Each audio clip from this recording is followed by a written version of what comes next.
Boa noite. Para já, a Comissão Europeia não aplica sanções a Portugal por causa do não cumprimento das medidas do déficit em 2015. Mas, em contrapartida, esta quarta-feira ficámos a saber que Bruxelas endureceu ainda mais as exigências em relação ao déficit de 2016 e dos anos seguintes. Só este ano o Governo terá de cortar despesas e aumentar receitas do Estado para cobrir uma diferença equivalente a pelo menos 720 milhões de euros. Esta semana assistimos também a um encontro dos principais banqueiros do país com o Governo e com o Presidente da República. Uma conferência aberta à comunicação social, de onde saiu a necessidade de se apoiar a banca portuguesa, mas pouca gente ficou realmente a perceber o que foi dito e porquê. Para ajudar a perceber o que se passa na economia, na política orçamental e na banca nacional, vamos já para a conversa com Cristina Ferreira, jornalista do Público, especializada em questões do setor financeiro, Tiago Caiado Guerreiro, advogado de negócios e também especialista de assuntos fiscais, João Silvestre, do Jornal Expresso, jornalista do Jornal Expresso, especializado em grandes temas macroeconómicos, e também Luís Rosa, jornalista do Jornal I, que conhece bem o pulsar do país económico, político e social. Meus senhores, obrigado por terem vindo. Começo por si, Tiago Caiado Guerreiro. O que é que reação é que lhe suscita esta divulgação pela Comissão Europeia de novas recomendações a Portugal, nomeadamente em assuntos concretos como redução de despesas na saúde, o que tem a ver com o setor dos transportes públicos, o próprio sistema de pensões que aparece como uma recomendação de que dependa menos do Orçamento de Estado? Parece que vemos aqui um regresso aos dias da austeridade. É 2011 outra vez, não é? O grande problema que nós temos é que, efetivamente, tivemos até agosto do ano passado, havia algum crescimento económico, mas principalmente tinha-se criado uma situação de confiança. E a confiança é absolutamente fundamental para o crescimento económico, para o consumo, para as exportações, para tudo. O que aconteceu depois disso foi um processo eleitoral muitíssimo complexo e, a seguir ao processo eleitoral se definir, esperava-se um período de estabilidade. Mas o que é que aconteceu? Embora se tivesse criado uma situação de estabilidade e que, à partida, iria gerar mais confiança nas pessoas e nas empresas, saíram notícias sucessivamente contraditórias e que criam uma grande reserva nas pessoas. Por exemplo, quando nós falamos na introdução do imposto sucessório para trás e para a frente, as empresas param de investir. As pequenas e médias empresas e as pessoas retiram os seus recursos de Portugal. Esta questão tem sido levantada... Retiram de Portugal? Retiram de Portugal, põem o dinheiro no estrangeiro. E os que estão fora... E os que estão fora não trazem para cá o que poderiam trazer. Exatamente. Nós temos este assunto a ser tratado várias vezes, a ser falado, desde pelo Primeiro-Ministro, até mais recentemente outra vez pelo Secretário de Estado dos Assuntos Fiscais, pelo Ministro das Finanças, etc. Repetidamente. Isto quebra a confiança. Se nós olharmos uma PME que valha 6 milhões de euros e tenha 3 acionistas, o que é que acontece com o imposto sucessório que está previsto de 28%? Morre um dos acionistas, tem que pagar um imposto, na teoria, de 560 mil euros. Só que aquela 33% de uma PME não valem nada no mercado, valem enquanto aqueles acionistas lá trabalharem, ou se algum dos herdeiros continuar a seguir aquilo. No mercado não vale. Por isso, quem receber aquela herança nem sequer conseguirá pagar o imposto. E os pequenos empresários sabem isto. E sobre os ativos imobiliários, haverá liquidez para vender esses ativos imobiliários e pagar o imposto, que é tão elevado? É muito complicado. Depois temos aqui agravamento do IMI para segundas casas. Também foi falado, neste caso, pelo Ministro das Finanças, em estudo para segundas casas, uma duplicação do IMI. O mercado imobiliário, e as pessoas começam a retrair-se. Pensam, bom, eu já pago imenso IMI, já pago imensas taxas, será que nas segundas casas agora vão duplicar-me o imposto? Mas há mais. Temos, por exemplo, é falado sucessivamente pelo Bloco de Esquerda a criação de um imposto sobre a riqueza. Um imposto sobre a riqueza significa que todos os nossos ativos que temos, desde as contas bancárias, à casa, aos automóveis, etc., iriam pagar um determinado imposto por ano. E continua por aqui. É criado, por exemplo, esta unidade de acompanhamento dos grandes contribuintes, que eu não tenho nada contra em acompanhar as pessoas com dinheiro e verificarem se elas pagam os impostos. Mas isto é dito de uma maneira revanchista. Parece que vamos perseguir aqueles que têm dinheiro agora aqui e isso afeta mais uma vez a confiança. E as pessoas não se podem esquecer de uma coisa, é que quem tem dinheiro é que pode investir. E se nós conseguimos afastar essas pessoas, é muito complicado.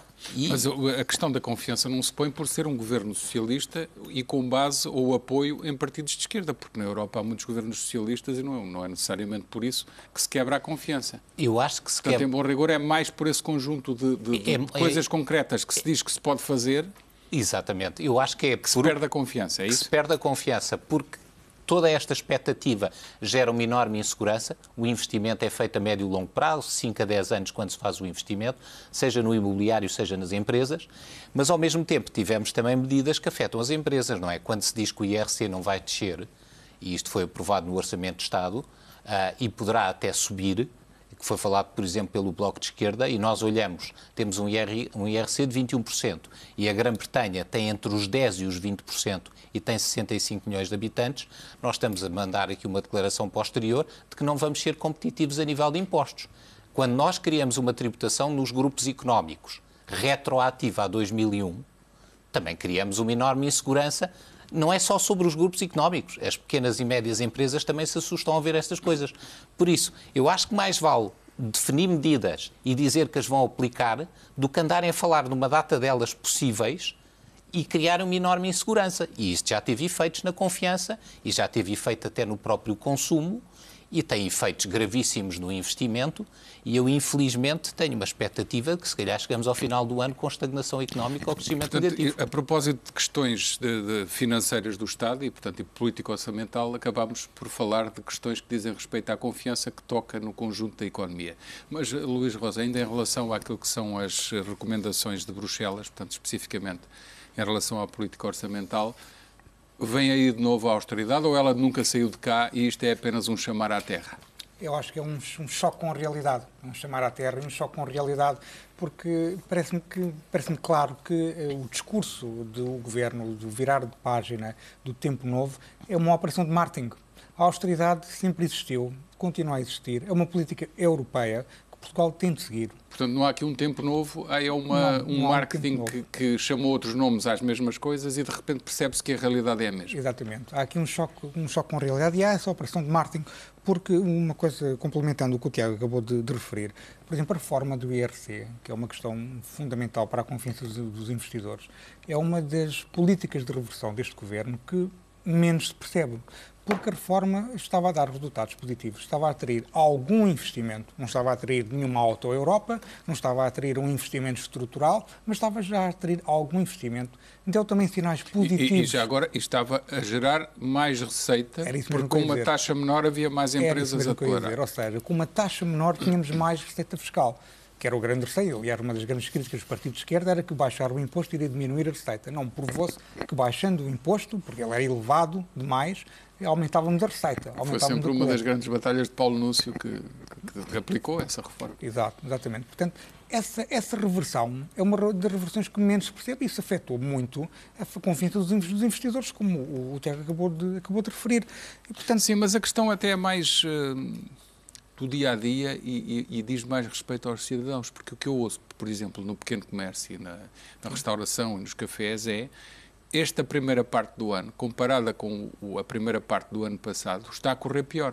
E, objetivamente, não haveria razão para ser pior. Porque as pessoas perderam confiança, de facto, estão a gastar menos, estão a ver medidas de aumento da receita fiscal, ou seja, medidas de aumento de impostos, e realmente a confiança foi afetada. Há aqui uma questão que me parece muito importante, que é, e tem a ver com a reforma do IRC, tem a ver com a falta de confiança, que é, de facto, que os dados do investimento que foram conhecidos recentemente, em que o investimento está claramente estagnado e o Governo não apresenta grandes soluções para atrair esse investimento. Pelo contrário, propõe, e os partidos da maioria propõem aumento da receita fiscal, aumento de impostos sobre as empresas, sobre as pessoas que têm mais dinheiro e, de facto, parece que ter dinheiro não é crime.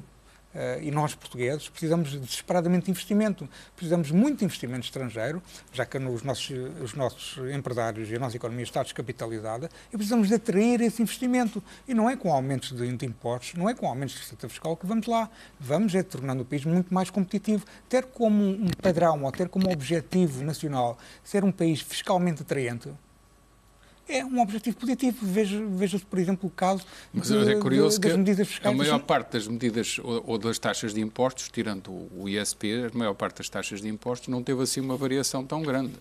Não. Portanto, é mais a expectativa do que possa acontecer. É mais a expectativa também, é mais essa questão. Mas deixa-me só referir aqui um pequeno exemplo. Nos últimos 4 anos houve uma medida, por exemplo, que teve alguma importância em termos de imobiliário, que foi atrair, por exemplo, reformados estrangeiros para Portugal. Por exemplo, o mercado imobiliário do Algarve, de Lisboa, do Porto, sentiu uma grande força nesse aspecto por causa dessa medida.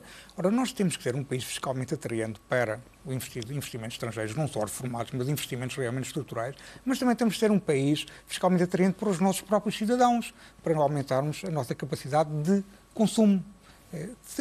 A política de consumo obviamente não é totalmente negativa, é uma política que é importante, é um indicador económico importante, mas precisamos de baixar a nossa carga fiscal. Ora, não é aumentando internamente a despesa fiscal, ou aumentando internamente a receita fiscal que vamos chegar ao objetivo essencial, que é baixar a despesa fiscal, baixar a pressão fiscal. Isso vai ser o objetivo deste governo. João Silvestre, as duas questões estão muito associadas, tanto as questões orçamentais e de situação financeira do Estado e a situação económica, mas vamos por partes. Estas recomendações, que não são propriamente exigências, já não estamos sob um programa de assistência financeira da Troika, / instituições europeias, mas dizem preto no branco, vocês têm que fazer isto, aquilo e aquilo outro. Sistema de saúde, sistema de pensões, empresas públicas, toda esta estrutura continua muito desequilibrada, tem que avançar por aí se quiserem cumprir o objetivo. São coisas muito concretas e uma linguagem de que já parecíamos estar um bocadinho esquecidos. Já estávamos todos com a embalagem de ir para férias e afinal aparece esta chamada de atenção.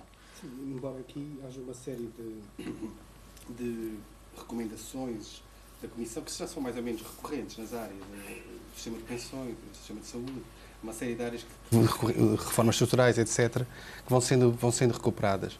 A própria questão aqui das medidas, os tais 700 milhões de euros a mais que são necessários para que o déficit fique em 2,3, portanto já não é os 2,2 do Governo, mas pelo menos em 2,3. Até já concedem essa pequena folga, já não é os 2,2, é 2,3. Exato, e o próprio ajustamento estrutural já não são os 0,6, é um bocadinho menor. Isto, no fundo, é a mesma questão, que é uma questão que é de saber até que ponto é que um governo, seja ele qual for na zona euro, nomeadamente um governo de um país como Portugal, que tem uma dívida de 130% do PIB, pode fazer uma política diferente, que seja de uma política que seja de reduzir consecutivamente o déficit estrutural. Ou seja, melhorar as contas públicas progressivamente. E este governo tentou uma situação de expansão orçamental, teve que corrigir no primeiro momento, naquele esboço que foi corrigido, para uma situação que apresentou novas medidas do lado dos impostos, do lado da despesa, e agora a Comissão diz-nos que isso não chega, porque o próprio Governo reconhece que nem sequer, nas contas que faz, cumpre o mínimo de ajustamento que era os tais 0,6 que a Comissão queria. Da parte do déficit, do chamado déficit estrutural, mas no chamado déficit nominal isso acontece, quando dizem que põem o déficit em 2,2. Exato, esse é o lado político, eu acho que é aí que o Governo está a jogar. E António Costa vem dizer claramente, não são precisas mais medidas, eu garanto que lá chegamos com o que temos. Isso é esperável? Eu tenho algumas dúvidas que seja possível. Agora, eu acho que o ponto mais importante aqui para Portugal, e acho que é um pouco essa estratégia do Governo, é pensar que dificilmente Portugal vai ter uma sanção numa altura em que tem um déficit abaixo de 3% do PIB. Porque isso, para todos os efeitos, é um valor bastante de referência e que, historicamente, nos últimos anos, é um valor novo, inédito. Portanto, nesse sentido, que eu acho que é isso que o Governo está a jogar, é mesmo que não cumpra o ajustamento estrutural, e remete isso para aquela discussão mais técnica, metodológica, sobre como é que se calcula o saldo estrutural, dizer que se cumpre os 3% numa altura em que outros países, como França ou Espanha, nem sequer isso fazem, pelo menos do ponto de vista político, tem um argumento para jogar no Conselho e tentar evitar sanções. Porque, historicamente, se nós virmos, nunca houve um país sancionado. Sim, mas elas não estão afastadas. O que foi dito foi que haverá nova ponderação ou análise em julho e poderão cair sobre Portugal. Basicamente foi isso que foi dito hoje. Sim, mas aqui há sempre alguma margem política. Temos aqui o caso espanhol. Hoje, curiosamente, o primeiro-ministro espanhol, Rajoy, dava uma entrevista a dizer, já em campanha eleitoral, mas no fundo a dizer que promete baixar impostos, no mesmo dia em que a Comissão Europeia diz que eles têm que cortar, nestes anos todos, qualquer coisa como 7 mil milhões de euros a mais, corrigir o déficit nesse valor. Portanto, há aqui um contrassenso. Há um discurso para a Europa e outro discurso para os seus próprios eleitorados. Sim, neste caso era no Financial Times, portanto, até era para o mundo. Ainda por cima era no Financial Times. Portanto, no fundo, o que estava a dizer era um discurso completamente contrário ao discurso europeu, que por acaso é de uma família política que é dele. Portanto, aqui, eu acho que isto, no limite, vai decidir à mesa do Conselho. A mesa do Conselho são todos juízes em causa própria e há sempre margem para fechar os olhos, como nós já vimos no passado, até déficits excessivos em França ou na Alemanha que foram perdoados. Inclusive para Portugal, na altura. E no andamento da economia, estes indicadores, que são vários, o PIB que cresceu menos, cresceu apenas 0,1% em cadeia, a produção industrial que até caiu mais de 3%, o desemprego que subiu, e depois na parte de financiamento do Estado, a última emissão de obrigações já foi de 3,2% de taxa de juros, portanto já foi acima.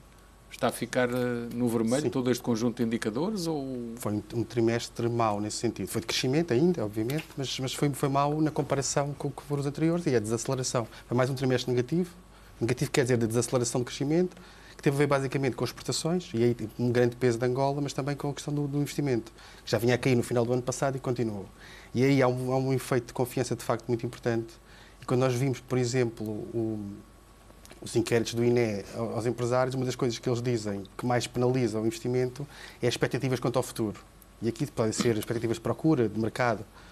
E, portanto, aquilo que eles acham é que não vale a pena investir porque não há expectativa, quer no mercado internacional, quer no mercado nacional, de poder vender os seus produtos e, portanto, não há grande investimento. O problema é que o que nós vimos desde a recessão de 2011, portanto, desde o início do programa da Troika, é que o PIB está a cair, em grande parte devido ao emprego. O emprego está a recuperar um bocadinho, não tão rápido como caiu, e o estoque de capital está constantemente a degradar-se. E o que isto significa? Nós vamos ficar, até ao final desta década, pelo menos, a crescer a taxas muito baixas, entre 1% e 2%. Já voltamos a essas questões macroeconómicas e, entretanto, temos ao lado, é a mesma realidade, no mesmo país, um sistema bancário, um sistema financeiro com bancos cujo futuro não está ainda perfeitamente definido.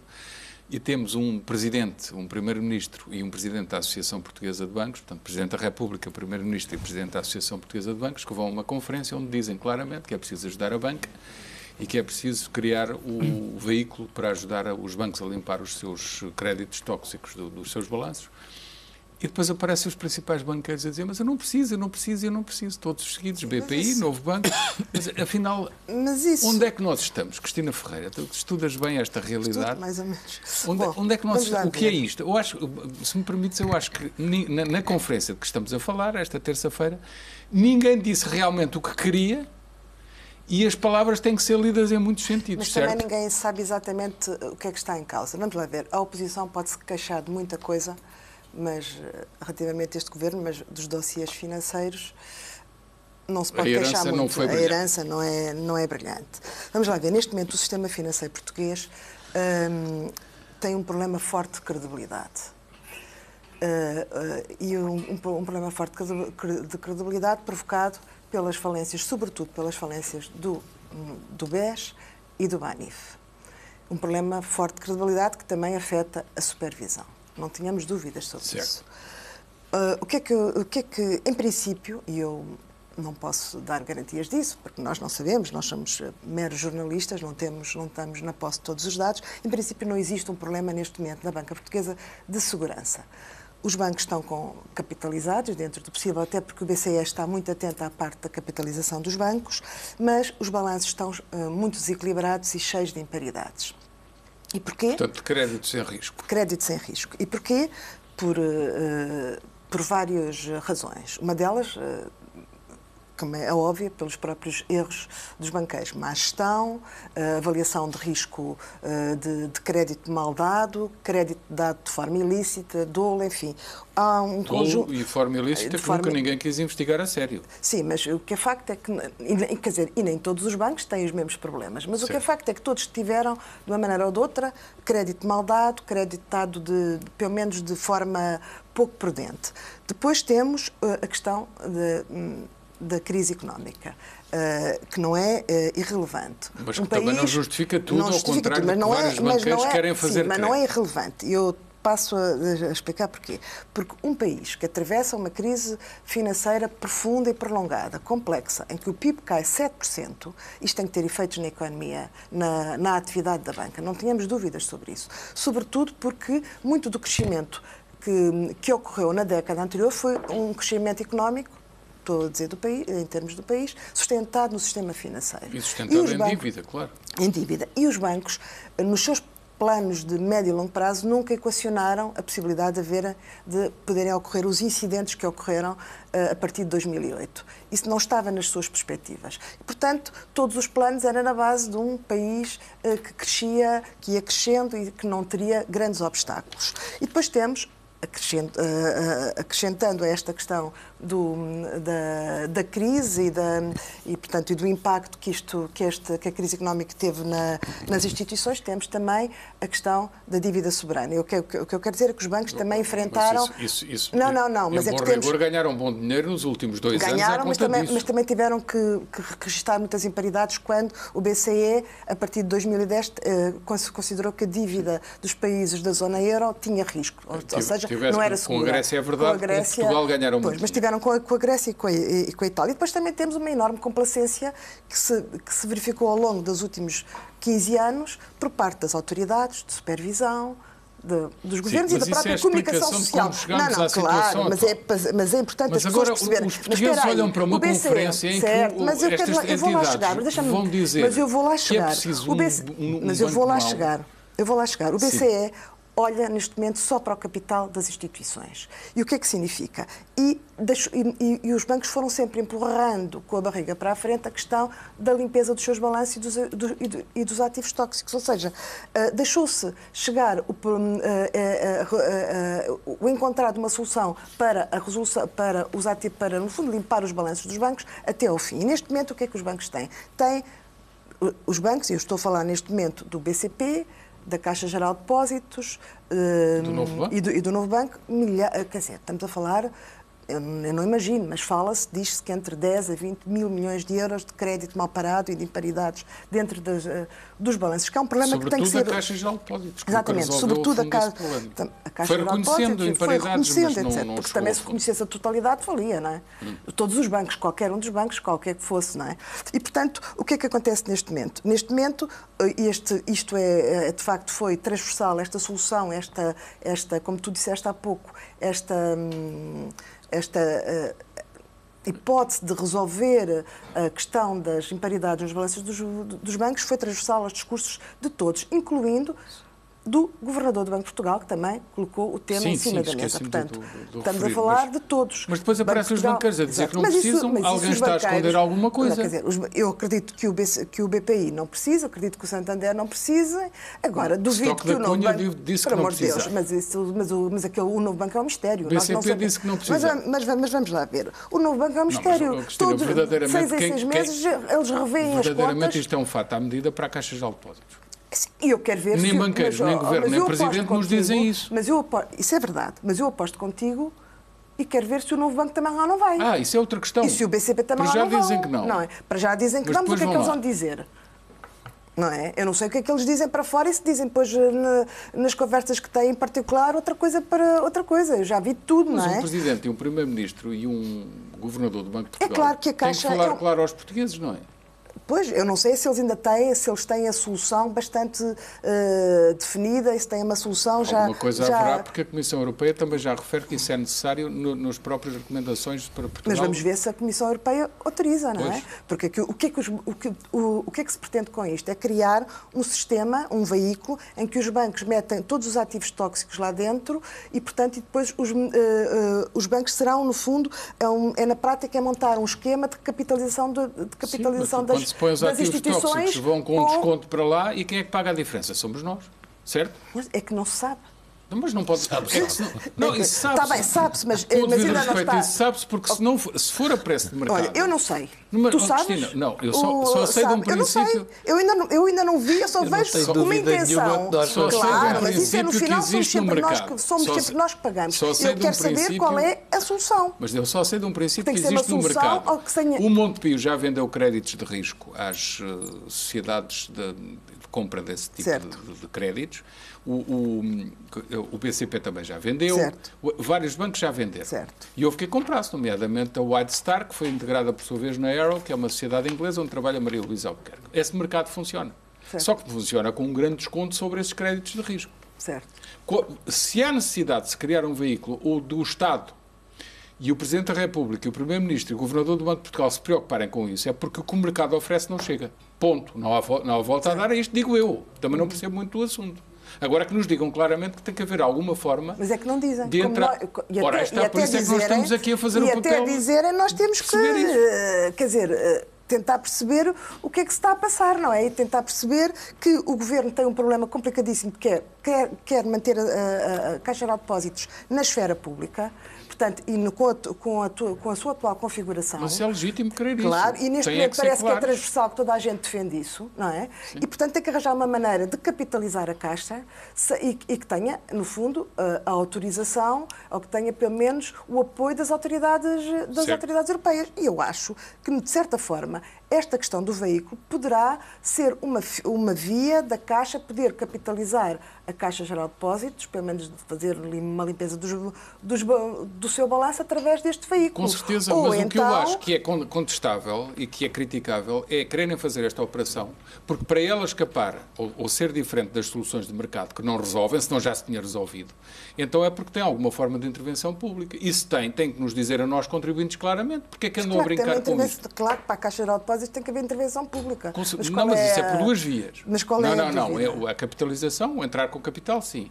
Mas tirar de lá os empréstimos, que foram muitos deles dados de forma criminosa, não julgar nada disso, não investigar nada disso, pôr numa sociedade de veículo e depois ou entrar diretamente em financiamento dessa sociedade de veículo ou em garantia à nossa conta, os políticos têm que nos dizer que estão a fazer isso. E não querem dizer. Mas eu acho que, de certa forma, eles estão a dizer isso, não é? Eles estão a dizer que vão criar um veículo para meter lá todos os ativos problemáticos e provavelmente vão tentar, no fundo, capitalizá-lo com verbas privadas para depois tentar resolver os problemas. Mas eu, na verdade, eu ainda não percebi bem, porque ninguém percebe, toda a gente fala num veículo, mas ninguém diz exatamente o que é que... Ninguém quer dizer que o contribuinte lá entra. Eu acho que, de certa forma, o Nuno Amado e o Stock da Cunha, quando estiveram na conferência do BCP e do Novo Banco, também não se quiseram, no fundo, avançar muito, porque também não sabem de que é que se está a falar. E até se nós sabemos exatamente a que é que o Governo se refere, ninguém pode tomar uma avaliação ou dar a sua opinião. Até um dia Ora, nós podemos avaliar quer dizer, a situação e o que é que e como é que se chegou até aqui. Agora, não podemos estar a falar de uma solução que não existe. Sim, mas se a Comissão Europeia já fala dela, vai acontecer como as resoluções dos bancos. Sabemos dela de um dia para o outro. A Comissão Europeia diz assim umas coisas e a gente nunca sabe exatamente o que é que está a pensar. Aliás, na conferência onde estiveram as autoridades europeias, o que se viu é que aqueles discursos não tinham qualquer substância, mas que eles continuavam a manter as suas posições de base, não é? Não houve ali nenhuma vacilação relativamente a nenhuma abertura para, no fundo, acomodar as intenções e as propostas do Governo.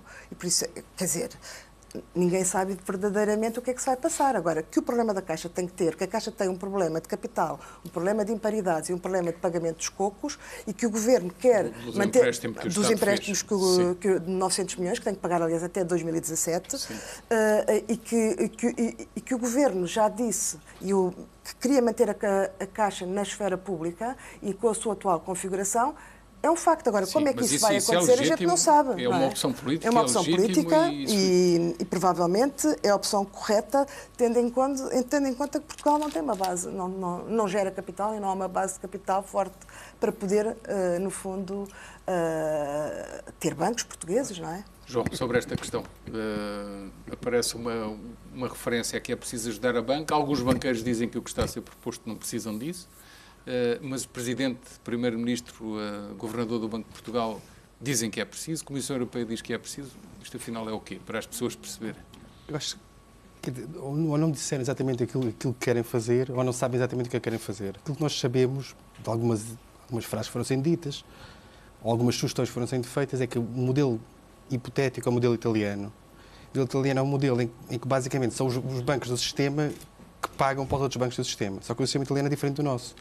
Porque tem pequenos bancos regionais com problemas que estão a ser pagos com dinheiro dos bancos grandes. Portanto, é um fundo que é capitalizado, todos os bancos dão proporcionalmente ao seu ativo para esse fundo compra os tais ativos problemáticos aos bancos com ativos problemáticos, a tal perda fica nos bancos e esses bancos têm que aumentar a capital.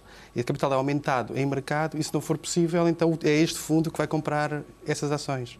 Este fundo, por sua vez, o que tem ligação do Estado é a obrigatoriedade de participação Portanto, há uma regra que os obriga a participar ali. O Estado participa. Não, o Estado obriga os bancos a participar e dá uma garantia sobre emissões de dívida. Ora, é tal garantia, não é? Capital direto é garantia. Não mete dinheiro diretamente. Mas garantia é pôr o dinheiro em risco. O problema é que não sabe, porque o sistema italiano é diferente do nosso. O problema em Portugal é que não há esta disparidade entre bancos bons e bancos maus, e entre bancos pequenos e bancos grandes.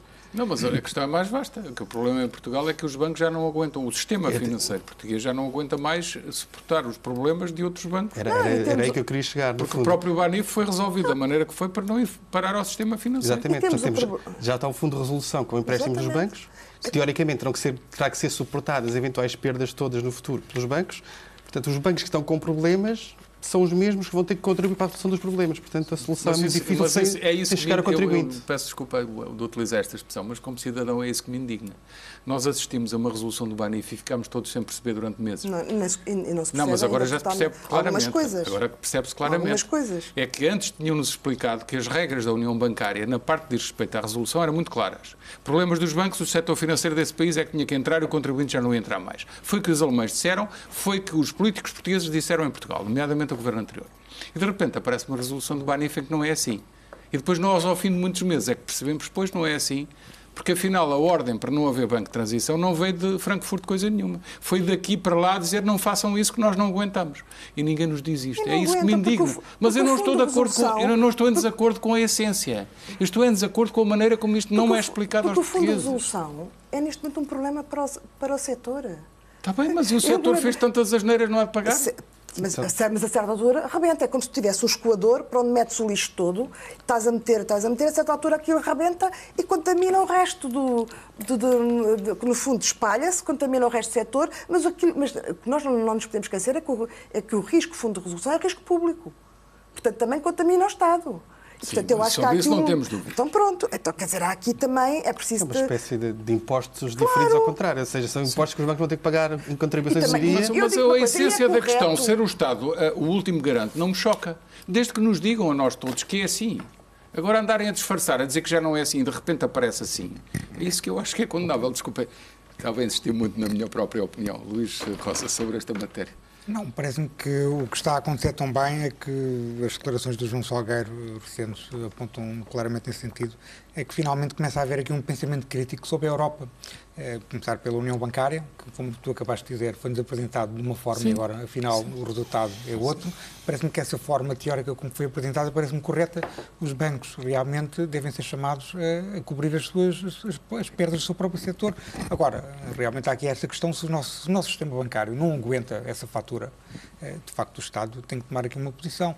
Agora, parece-me, voltando atrás, parece-me que há claramente cada vez mais um pensamento mais crítico sobre a Europa, que é uma coisa muito relevante, porque nós entramos na União Económica e Monetária de uma forma completamente acéfala, acrítica, sem ninguém levantar nenhuma hipótese, como se fosse um sonho cor-de-rosa.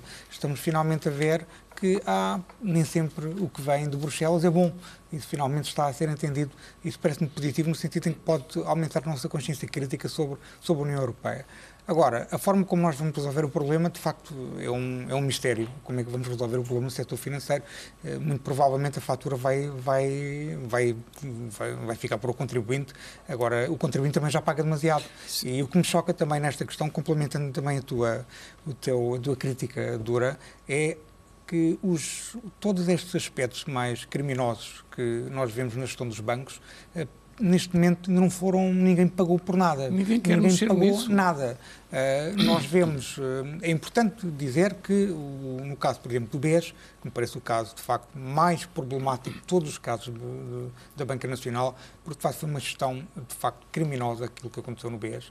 E como BPN, espero... Não nos podemos esquecer também do BPN. Sim, mas a questão é mais vasta. Que se conheçam cada vez mais pormenores sobre essa questão. Sim, mas quantos créditos da Caixa Geral de Depósitos foram concedidos para favorecer amigos? E ainda hoje, responsáveis e irresponsáveis da banca me dizem que muitos desses créditos foram para o próprio que os conseguia receber comissões para o seu bolso. E ninguém investiga. Porquê é que não se investiga o património dos próprios que lá estiveram? Estamos a falar da gestão entre 2000 e 2000 é preciso dizer 2012. A 2009, 2010. E com altíssimas responsabilidades do governo de José Sócrates e do Dr. Vítor Constâncio, que era o supervisor, e que também fechou os olhos e permitiu que a Caixa fosse a arma de arremesso numa luta falta Sim, de poder num banco privado, já agora etc. que falaste É só nisso, para nós...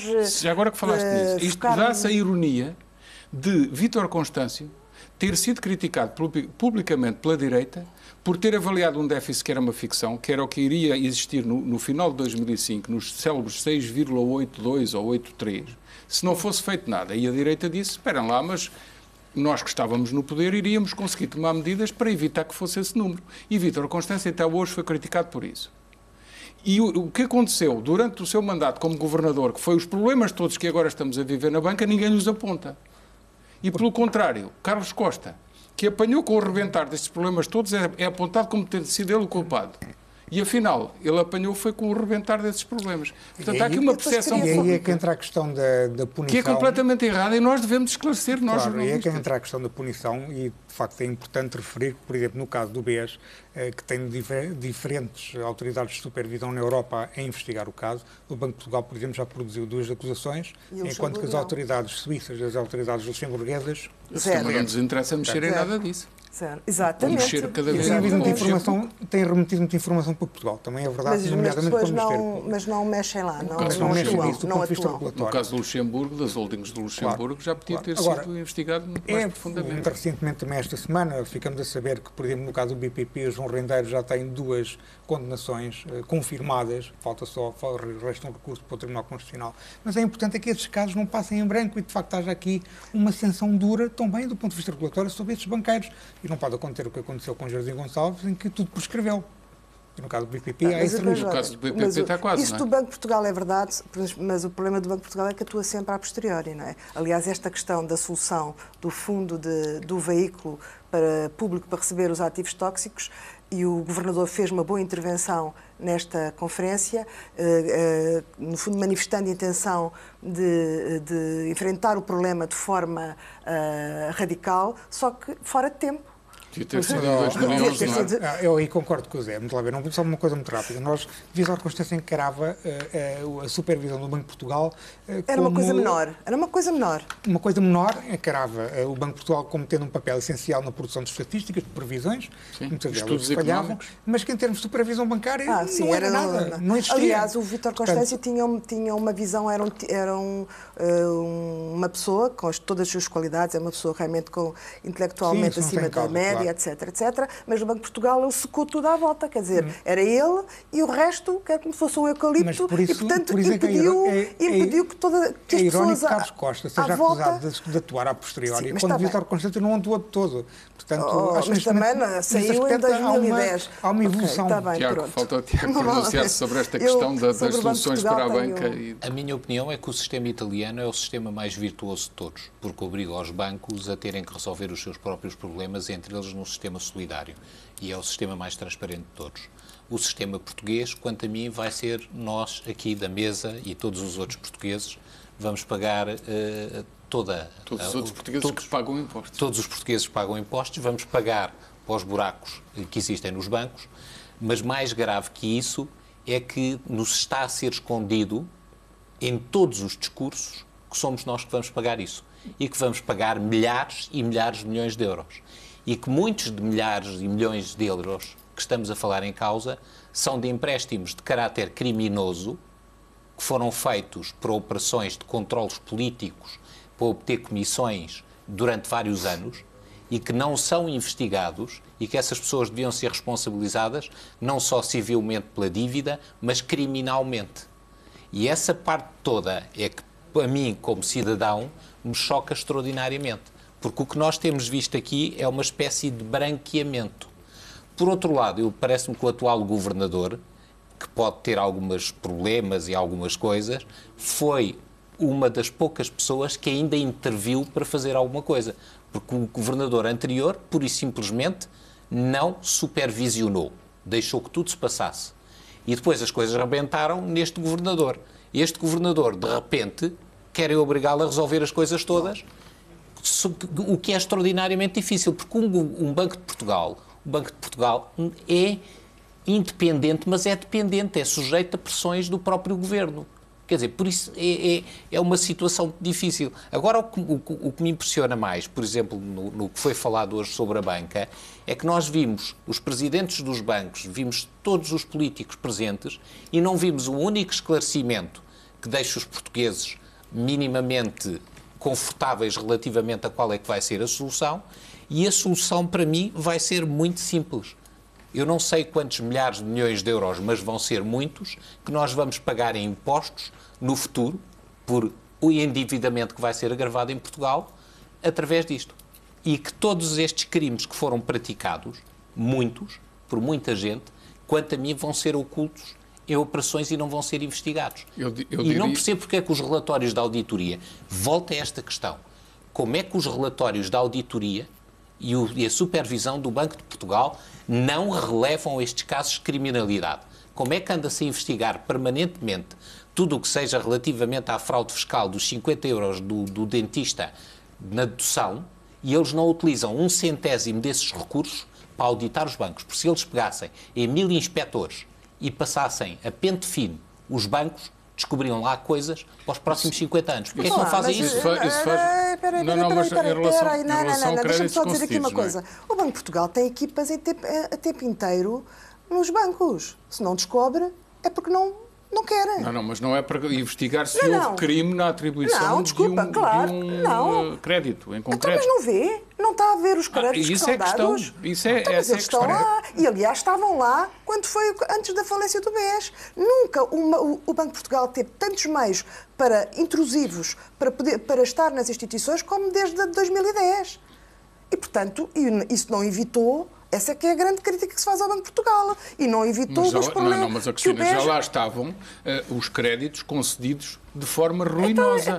Foi nos anos 2005, 2003, 2004, 2005, 2010, 2011, 2012, 2013. E o Governador está lá desde 2010. Nessa fase já era menos. Já era menos? Na fase de 2013, 2014, os grandes créditos, os 50 grandes créditos. Essas trapalhadas todas, isso é tudo 2013, 2014. Os 50 grandes créditos do novo banco, que eram do BES, alguns deles foram regulados. O ongoing é de 2011. Mas vem da fase anterior. Mas eu não... Mas uma auditoria do Banco de Portugal, neste momento, eu acho que eles não têm capacidade para descobrir estas matérias. Tem que ser uma auditoria feita mais fina e mais exaustiva, não é?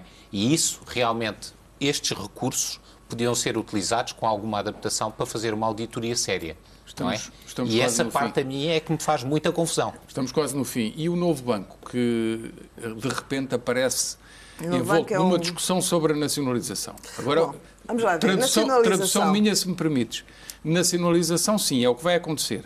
Não sei, não porque faço ideia. Todos os banqueiros, isto é subjetivo, todos os banqueiros do sistema vão querer evitar ficar com a menos-valia da venda em relação à capitalização. E, portanto, o Primeiro-Ministro anda a dizer que, sim senhor, senhores banqueiros, vocês têm que ficar com a conta da diferença e depois um dia vamos descobrir, mas afinal foi tomada outra decisão. Eu não sei o que é que vai acontecer ao novo banco. Sei que o novo banco é uma experiência mal sucedida, com uma primeira tentativa de venda que sem nenhuma proposta firme, que o novo banco, neste momento, está outra vez a tentar, com uma tentativa de ser vendida, que há uma intenção por parte que há uma vontade do PCP e do Bloco em nacionalizar. Não sei se o Primeiro-Ministro tem essa intenção, mas admito que equaciona essa possibilidade.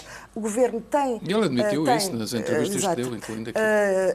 Acredito acho que o Governo tem o direito e o dever até de equacionar todas as soluções, nomeadamente a nacionalização. Acho um bocado complicado mudar as regras a meio de jogo. Não faço ideia, não sou especialista, não sei como é que acho que de um processo de nacionalização deve ser uma coisa muito complexa. Agora, acho que o que o Governo pode fazer é tentar fazer aquilo que fez, eu estou agora a pensar, fazer aquilo que tentou fazer com a Banif, é tentar integrar, provavelmente, o novo banco. No caso de não conseguir vender a instituição em condições que sejam aceitáveis, tentar integrar o novo banco na Caixa Geral de Depósitos, injetar aí, recapitalizar o novo banco, portanto já com injeção de fundos, não sei, fala-se entre 2 a 4 bi, que seriam necessários que uma operação desta natureza poderia exigir e depois, das duas uma, ou o novo banco ficaria integrado na Caixa, ou a Caixa venderia uma parte. Penso que a liquidação do novo banco, no caso de não ser vendido, está fora de hipótese, acho que o Governo não se quer equacionar a questão da liquidação do novo banco. Atenção que as regras da DGCOM, da Direção-Geral da Concorrência, obrigam a isso. Mas por isso é que o Governo pode tentar, mas por isso é que o Governo pode estar a tentar equacionar novamente a questão da Caixa, de incluir, de integrar um novo banco na Caixa. Tu perguntas, isso é possível? A União Europeia até agora tem dito que não, mas provavelmente é negociável, porque a experiência do BANIF é uma desgraça, não é? O próprio BPN foi integrado na Caixa ou a Caixa passou a assumir a gestão do BPN? Exatamente, mas a questão do BPN é que é preocupante, porque o exemplo do BPN põe-nos um bocadinho aflitos, porque aquilo correu tudo muito mal. Quer dizer, a nacionalização, quanto a mim, foi bem feita, tinha que ser feita naquela altura, em 2008. Estamos de acordo. Era terrível, mas depois demoraram 3 anos a privatizar aquilo. Consta que muitos créditos complicados da Caixa passaram para o BPN. É preciso ter algum cuidado. Há a questão da cota de mercado. As pessoas dizem, mas então e a Caixa vai ficar, se integrar um novo banco, fica com uma cota de mercado que é aceitável em termos da União Europeia? Não sei. O que eu sei é que hoje o que se sabe é que o novo banco, que o BES era muitíssimo mais pequeno do que aquilo que nós imaginávamos. Porque o BES era dado como tendo 18% de cota de mercado e provavelmente tem 10%. E, portanto, porque realmente aquilo estava tudo muito insuflado e aquilo era tudo muito, era uma instituição muito artificial, ou seja... Mas tem uma cota de mercado nas PMS fundamental. Certo. Portanto, nós não sabemos. Exato. Portanto, nós não sabemos exatamente como é que esta integração se pode fazer, mas alguma coisa se terá que fazer. Temos muito pouco tempo. Nacionalização do novo banco. Bem, eu acho que pode haver aqui, voltamos aqui à mesma questão, que é Estado, portanto, contribuintes a pagar ou bancos a pagar. Há um cenário intermédio que é uma nacionalização a preço de mercado, se é que isto existe, que é retirar o novo banco do Fundo de Resolução ao valor que ele valerá no mercado, com uma perda para o Fundo de Resolução, 2 mil milhões, por exemplo. Significaria que o Estado integraria depois na Caixa, ou venderia em partes, ou logo se veria, teria aquele preço, não havia uma ajuda de Estado ali ao banco, era uma questão mais ou menos normal. O que acontecia é que depois o Fundo de Resolução teria essa perda e que seria repercutida durante anos para os bancos. Portanto, isso é um modelo misto entre nacionalizar Sim, era o Estado e vender por ficar com ele, mas a preço de mercado e não assumindo o valor total dele, portanto, não assumindo a perda, no fundo. Meus senhores, 10 segundos, acabamos o tempo. Eu espero que não se cometa o mesmo erro que se cometeu com o BPN, em que não se nacionalizou boa parte dos ativos que pertenciam à SLG. É verdade. Portanto, querem nacionalizar. Na altura falámos bem disso. Não me parece boa ideia, basta recordar o Estado dono dos bancos depois de 1975, foram péssimos exemplos, mas se querem nacionalizar, ao menos nacionalizem todos os ativos tenham valor. Infelizmente o nosso tempo acabou. É tudo. Até quarta-feira. Tenha uma boa semana e obrigado por nos ter acompanhado.